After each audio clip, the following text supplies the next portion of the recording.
Hello friends, स्वागत है आपका अपने एग्ज़ाम पीएससी यूट्यूब चैनल पर। अपन बात कर रहे थे भूगोल शास्त्र के बारे में। देखिए फ्रेंड्स, ये एमपीपीएससी मेंस के प्रश्न पत्र तीसरे जो प्रश्न पत्र है उसकी इकाई 10 के जो टॉपिक्स है उसके बारे में अपन डील कर रहे थे। पहला टॉपिक अपन डील कर चुके थे। दूसरे के बारे में अपन बात करने वाले हैं भूवैज्ञानिक समय सारणी। तो भूवैज्ञानिक समय सारणी जो है वो अपने पृथ्वी का जब से उत्पत्ति हुई है तब से लगाकर अभी तक के जो काल चक्र है उनको कुछ कुछ भागों में डिवाइड किया गया है। तो अपन देखेंगे इसको मेनली 5 भागों में डिवाइड कर छठा है जो भी मान्य नहीं है। चलिए आगे बात करते हैं, अपन एक एक करके अपन डील करेंगे इसको। तो आपको जो समय सारणी दिख रही है इसके हिसाब से अपन एक एक चीज़ें डील करने वाले हैं। सबसे पहले अपन बात करने वाले पूर्व पुराजीवी महाकल्प के बारे में। ठीक है, तो ये प्री पहले जो एक महाकल्प जो है इसको दो भागों में फिर से डिवाइड किया गया है, आर्कियन और प्री कैम्बियन। ठीक है, तो देखते हैं आर्कियन और प्री कैम्बियन में क्या क्या चीज़ें हुई। ठीक है, यहाँ अपने को दिखाई दे रहा है आर्कियन इपोक। आर्कियन इपोक में इसकी जो अवधि अपन गिनते हैं वो टोटली पूरे पूर्व पुराजीवी महाकल्प की 460 करोड़ वर्ष पूर्व से 60 करोड़ वर्ष पूर्व तक की अवधि थी।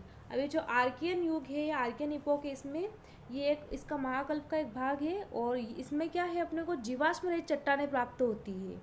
इसका मतलब ये हुआ कि आर्कियन इपोक में कहीं पृथ्वी पर जीवन नहीं था। साथ ही साथ इसमें जो चट्टानें थी उसमें सोने और ग्रीस की जो है वो बहुत मात्रा में लोहा और सोना पाया जाता है। इसमें ग्रेनाइट और नीस की जो है प्रधानता है जो चट्टानें थी उसमें। ठीक है, इसके अलावा इसी युग में कनाडियन और फेनोस्केंडिया शील्ड जो है उनका निर्माण हुआ था। ठीक है, तो ये जो पूर्व पुराजीवी महाकल्प का एक भाग है आर्कियन युग, और पूरा जो है इसके अलावा इसका एक और भाग है आर्कियन के अलावा प्री कैम्बियन युग। ठीक है, तो अभी अपनों ने देखा है कि आर्कियन युग जो है वो भूवैज्ञानिक इतिहास का सर्वाधिक प्राचीन आद्य महाकल्प का एक भाग है। ठीक है, इसमें क्या हुआ था, प्राचीन चट्टानों का निर्माण था और वो चट्टानें जो थी वो जीवाश्म रहित थी, यानी कि इसमें कोई भी जीवन नहीं पाया गया था। ठीक है दोस्तों, तो इसके बारे में इतना ही। जब इस पर कोई जीवन नहीं था तो न तो कोई जीवाश्म पाया गया और न ही कोई जैविक प्रक्रियाएं हुई है। ठीक है, आगे बात करते हैं अपन प्री कैम्बियन युग के बारे में। तो प्री कैम्बियन युग में क्या हुआ कि पृथ्वी जो थी वो गैस अवस्था से तरल अवस्था में और पुनः ठोस अवस्था में परिवर्तित हुई। इसी क्रम में जो ठोस भूतल था उसका निर्माण हुआ और इसी युग में अरावली पर्वत और धारवाड़ क्रम की जो चट्टान है उनका निर्माण हुआ और ताप और दाब के दबाव के कारण चट्टानों का जो सर्वाधिक रूपांतरण भी हुआ। इसके अलावा क्या हुआ कि इसमें पृथ्वी के चारों ओर सघन वायुमंडल का निर्माण हुआ। ठीक है दोस्तों, यानी कि इसी समय जो है प्री कैम्बियन युग में ही पृथ्वी पर वायुमंडल का निर्माण हुआ।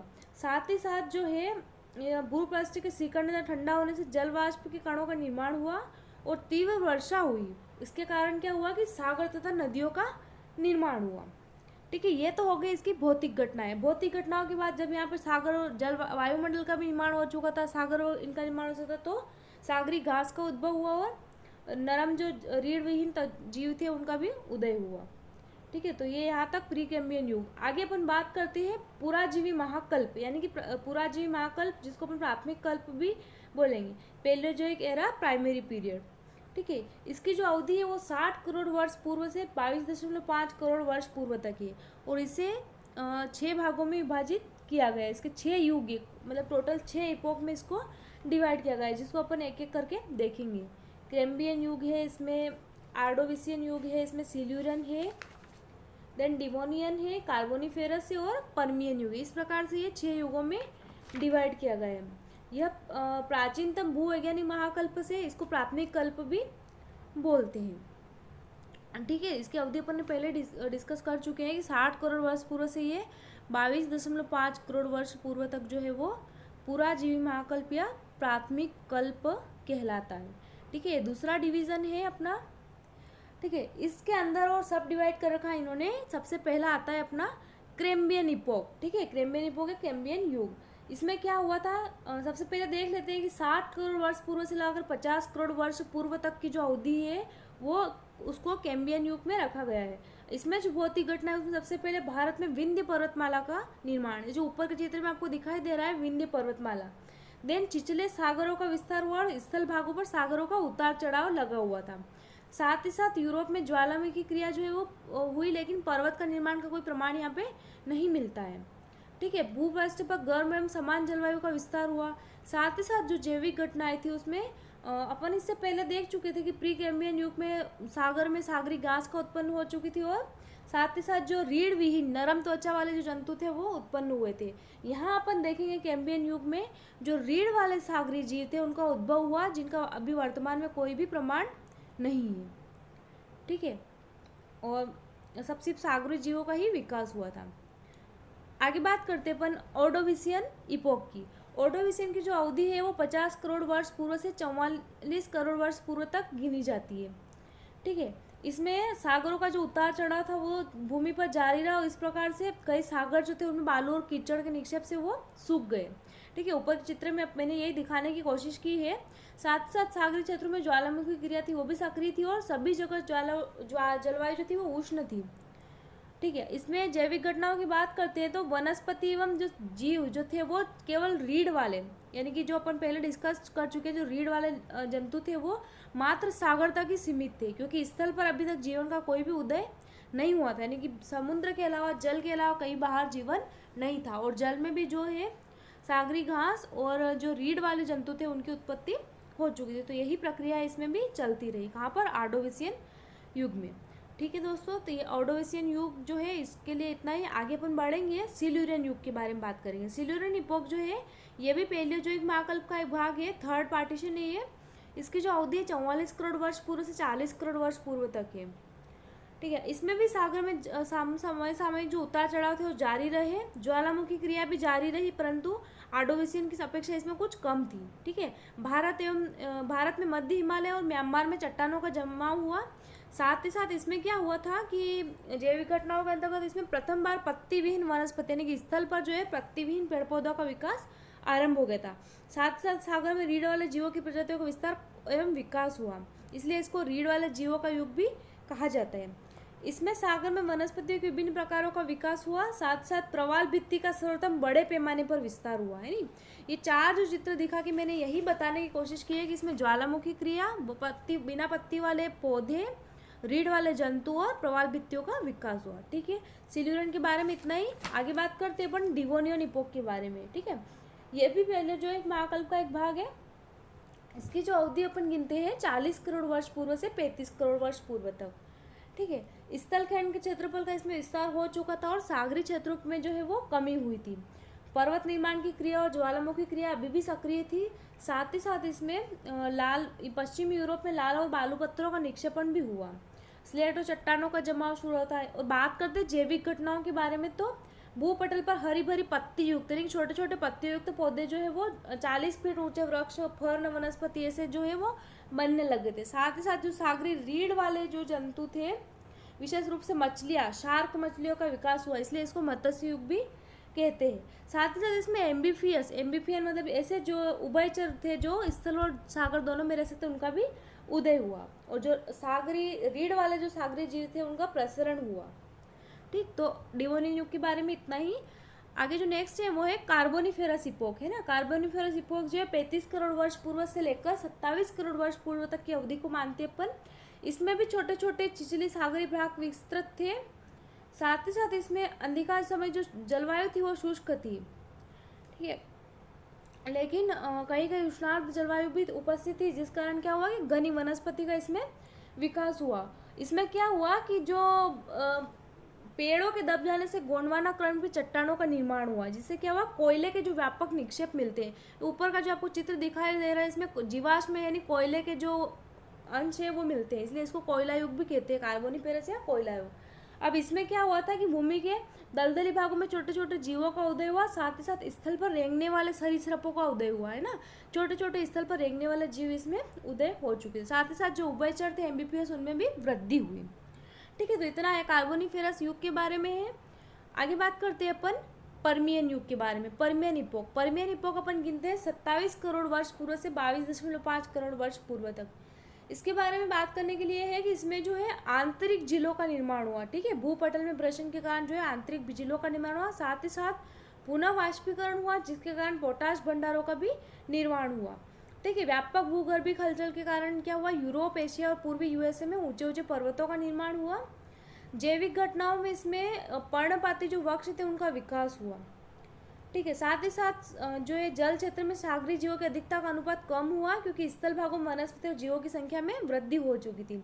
साथ ही साथ स्थलीय जीवों की संख्या तथा प्रजातियों में वृद्धि हुई, तो विशेष रूप से कई प्रकार के कीड़ों का जो है वो विकास हुआ है इसमें पर्मियन इपोक में। ठीक है, तो इसमें 2-3 चीज़ें याद रखने लायक है कि एक तो झीलों का निर्माण हुआ, कीड़ों का विकास हुआ और स्थलीय जीवों की संख्या में वृद्धि हुई। ठीक है, तो ये तो हो गया अपना पर्मियन इपोक। ठीक है, नेक्स्ट है अपना, ये 6 पूरे कंप्लीट हुए। नेक्स्ट जो महाकल्प है वो अपना मध्यजीवी महाकल्प, जो जिसको अपन द्वितीय कल्प या मीजोजोइक एरा का सेकेंडरी पीरियड भी बोलते हैं। मीजोजोइक एरिया के अंदर सेकेंडरी पीरियड, इसे द्वितीय कल्प कहा जाता है। इसकी जो अवधि है वो 22.5 करोड़ वर्ष पूर्व से 7 करोड़ वर्ष पूर्व तक थी।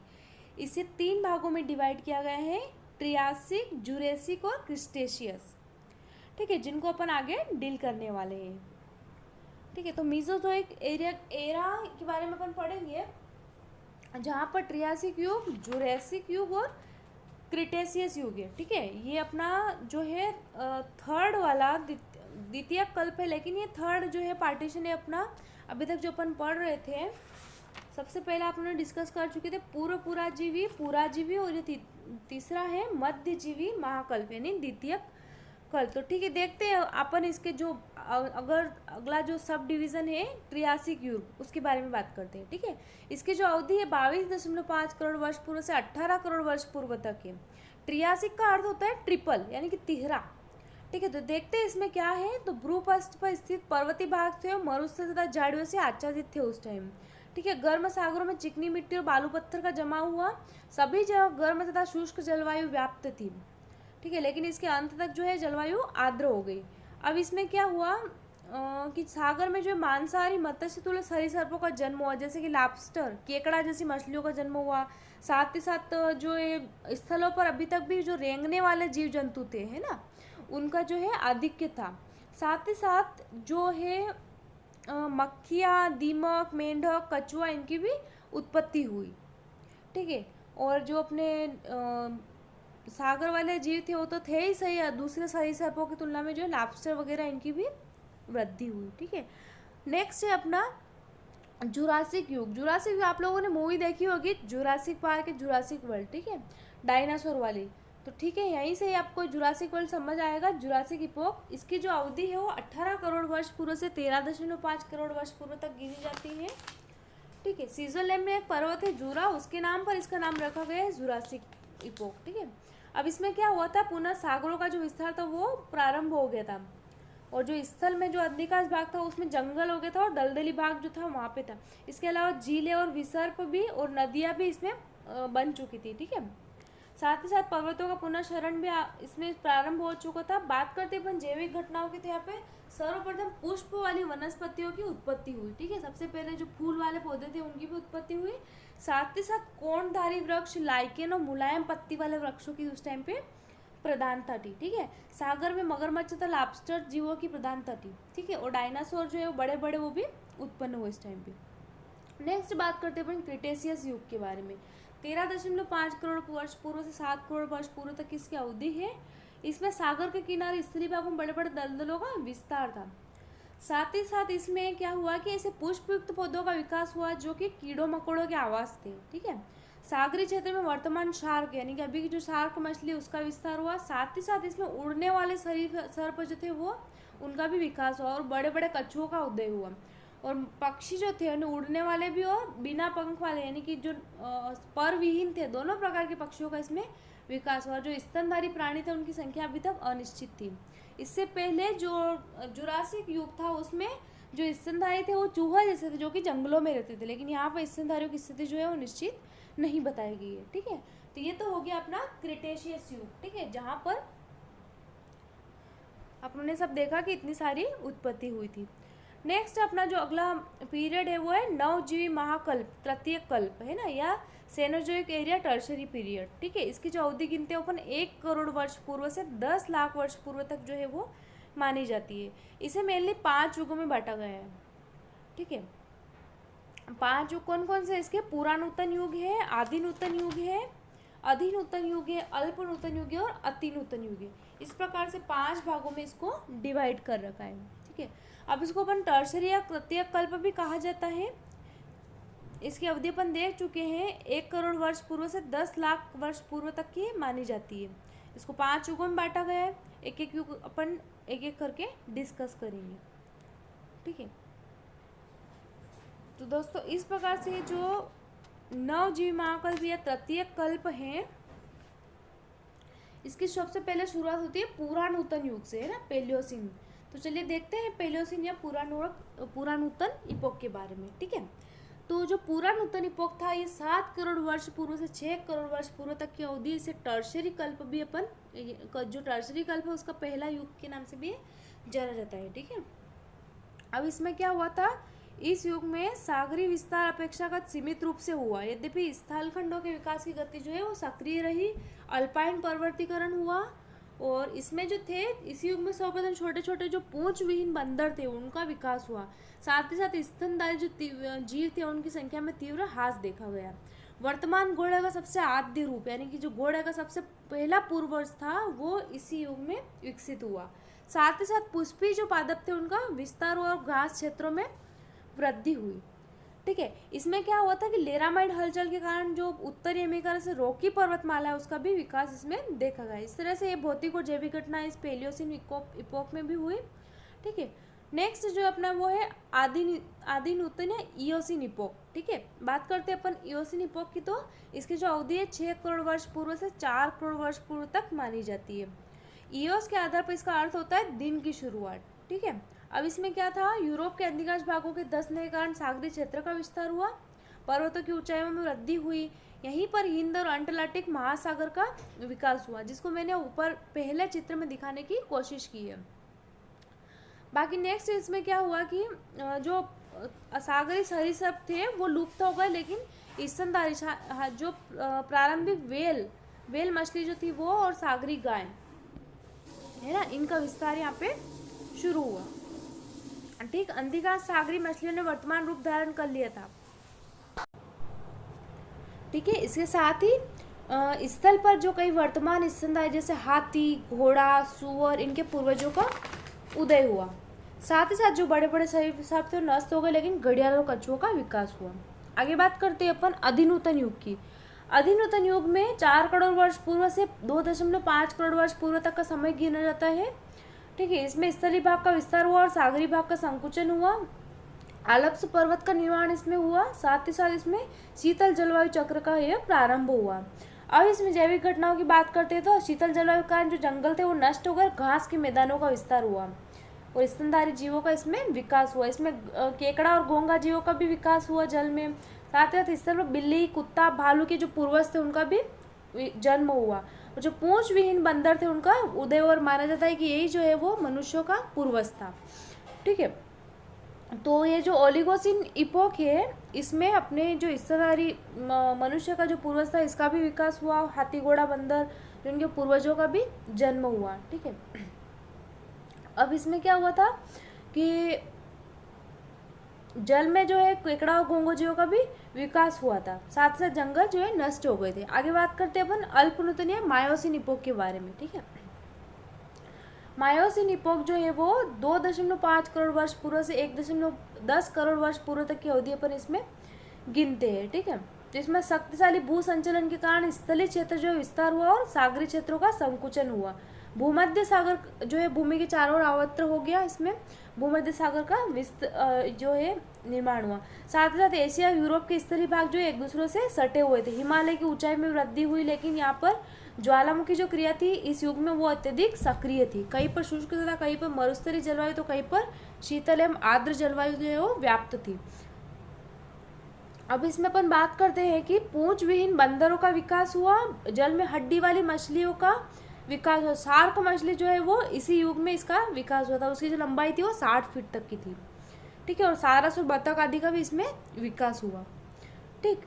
नेक्स्ट बात करते हैं अपन अतिनूतन युग की। तो अतिनूतन युग में जो है 1.10 करोड़ वर्ष पूर्व से लेकर 10 लाख वर्ष पूर्व तक का अपन जो समय है वो प्लियोसिन इपोक के अंदर अपन लेते हैं, ठीक है। तो इसमें जो घटनाएं हुई उसमें महाद्वीप और महासागरों का जो स्वरूप निर्मित हुआ। पर्वत निर्माण की जो प्रक्रिया थी वो मंद गति से जारी रही। साथ ही साथ शिवालिक की जो उत्पत्ति हुई थी वो भी इसी युग में हुई। आरंभिक जो बंदर है उनकी उत्पत्ति, जो प्रजाति थी उसकी भी उत्पत्ति इसी युग में हुई है। साथ ही साथ जो बड़े आकार की शार्क मछलियाँ थी उनका विनाश हो गया, और जो स्थल था वहाँ पर बड़े बड़े स्तनधारी जीवों का ह्रास हुआ। इससे पहले जो अपना अल्पनूतन युग था वहाँ पर जो है हाथी वगैरह उनका भी विकास हो चुका था, उनकी ऊंचाई में जो वृद्धि थी वो निरंतर जारी थी। साथ ही साथ जो बतख, सारस, इनका भी विकास हो चुका था। और प्लियोसिन इपोक में जो है मेनली बंदर प्रजाति की उत्पत्ति हुई और शार्क मछलियों का विनाश हो गया, उसकी जगह स्तनधारी जीवों का विकास हुआ। ठीक, नेक्स्ट बात करते हैं अपन नूतन महाकल्प यानी चतुर्थक कल्प। ये अपना 5वां डिवीजन है। न्योजोइक एरा क्वार्टरनरी पीरियड जो है उसको अपन चतुर्थक कल्प भी कहा जाता है। इसकी जो अवधि गिनी जाती है वो 10 लाख वर्ष पूर्व से वर्तमान तक मानी जाती है, यानी कि आज का जो समय है उसको भी अपन इसी महाकल्प के अंदर गिनते हैं। इसे 2 उपभागों में अलग से और बांटा गया है, जो मेनली अभिनूतन युग है और अभिनव युग है। ठीक है, होलोसिन, प्लीस्टोसिन और होलोसिन। ठीक है, तो ये 2 भागों में इसको डिवाइड कर रखा है। जो नेक्स्ट होलोसिन आएगा उसको भी फिर इन्होंने 3 भागों में डिवाइड कर रखा है, ग्रीनलैंडियन, नॉर्थ ग्रिपियन और मेगालयन काल। तो जो अभी जो वर्तमान वाला है वो मेनली अपन जो है वो मेगालयन काल में है। इसके अलावा और इन्होंने एक और एंथ्रोपोसिन युग डिवाइड कर रखा है, लेकिन उसको अभी तक मान्यता नहीं दी। अगर मान्यता मिलती है तो 20वीं जो शताब्दी है वो उसमें गिनी जाएगी। ठीक है, तो अभी फिलहाल अपन बात करते हैं नूतन महाकल्प के पहले पॉइंट यानी कि अभिनूतन प्लीस्टोसिन इपोक के बारे में। ठीक है, तो प्लीस्टोसिन जो इपोक था उसकी जो अवधि थी 10 लाख वर्ष पूर्व से 11,700 ईस्वी पूर्व तक।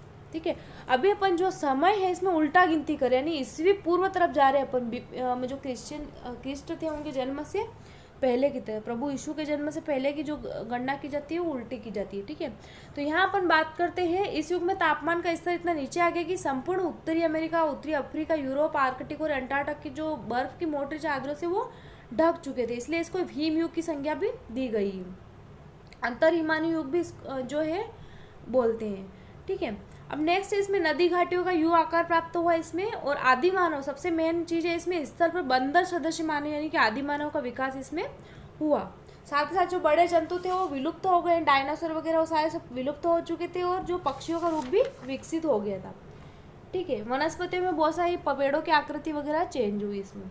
नेक्स्ट है अपना अभिनव युग या होलोसिन युग। इसे फिर 3 भागों में डिवाइड कर रखा है, ग्रीनलैंडियन, नॉर्थ ग्रिपियन और मेगालयन। ग्रीनलैंडियन काल में जो है मेनली जो है उसमें आदि मानव के बारे में दिया गया है कि उस टाइम आदि मानव जो था वो घुमक्कड़ प्रकृति का था। ठीक है, आदि मानव जो है उस टाइम पे विकास तो हो ही चुका था, तो ये घुमक्कड़ प्रकृति का था। ठीक है, साथ ही साथ वनों का विकास भी उस टाइम पे हो चुका था। नेक्स्ट जो है नॉर्थ ग्रिपियन काल, उसमें जो था ये आदि मानव ने कृषि और पशुपालन की शुरुआत हो चुकी थी इसमें। ठीक है, और बहुत सारे महाद्वीपों में वन क्षेत्रों की वृद्धि भी हुई थी।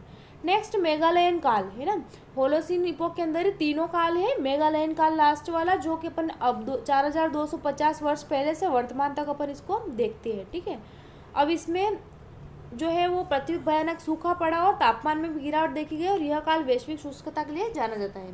अपन देख ही रहे इसमें जंतु और वनस्पति कई प्रजातियों का विलुप्तीकरण इसमें हो चुका है। ठीक है, नेक्स्ट लास्ट जो अपना युग बचा था वो छठा है एंथ्रोपोसिन युग।